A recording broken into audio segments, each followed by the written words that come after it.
Hey everyone, welcome back to the Holy Comforter Episcopal Church YouTube Bible study. I'm Jimmy Abbott and I'm the priest here at Holy Comforter, and I have a few reflections on the gospel passage for this upcoming Sunday, which is the Gospel of Mark, chapter 9, verses 30 through 37. Then we're going to focus on 33 through 37. We get this passage in some of the other Gospels. It comes up here too, in the Gospel of Mark.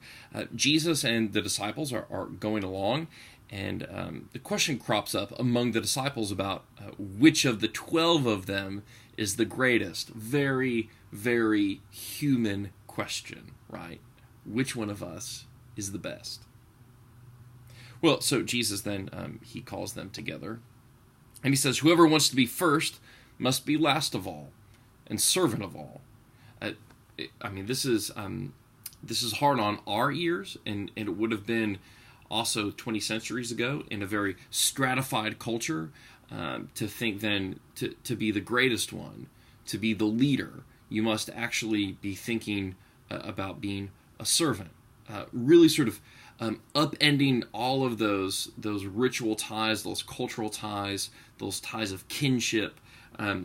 Jesus is subverting all of them and saying, really, true greatness is service and being last. It says, then he took a child and put it among them, and taking it in his arms, he said to them, whoever welcomes one such child in my name welcomes me, and whoever welcomes me welcomes not me, but the one who sent me. Just a sort of sidebar here, there are a number of baptismal fonts in the Episcopal Church where around the font it will say, suffer the little children to come unto me, taken from Mark. I just always loved that it was suffer the little children to come unto me. Obviously, the meaning of the word suffer has changed, but it's always very humorous to see that. That's what it was at St. Albans in Waco, and always made me laugh a little bit. Anyway, this whole sense of thinking about the people who are below you in the social economic ladder, and Jesus is saying that's the key. That's the key to following me. That's the key to greatness. It seems that in our world now, the world that I know the best, obviously, everything seems to be about pandering to the person above you.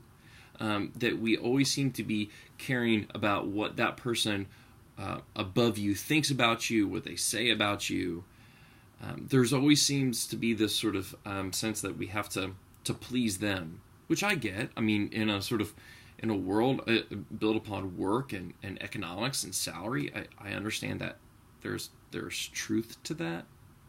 But what Jesus is saying is that that's not the true measure of who you are. The true measure is by how you treat the people who are, quote unquote, below you. This is brought really into radical focus a little bit later in the Gospel of Mark. Think of how everybody who is opposed to Jesus in the crucifixion story is always pandering to the person one level above them. So everybody's either trying to get Caiaphas, to get Herod, to get Pilate, essentially to get Caesar on board with what they want. Everybody's always thinking about the person above them, and really all that ends up doing is end up crucifying Jesus.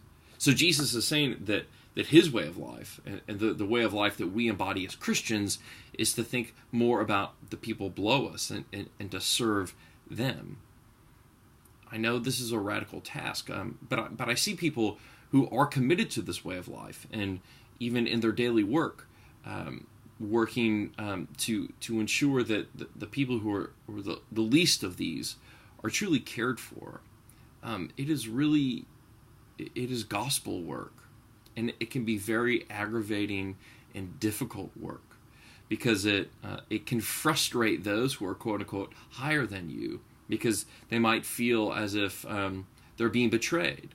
All of the resources they have, poured into your organization, they feel that maybe they're not getting out of it what they had hoped, because you're caring mostly for the least of these. So, in other words, the gospel has real economic impacts. It has real financial impacts on the world. So I ask you to think about that as you go about your week. What are the ways that you are serving the least of these? And are you really more concerned about those who are above you or about those whom you are serving? Thank you all so much for joining me for this Bible study. Again, any questions, comments, whatnot, send me an email or leave a comment. I'd love to hear from you.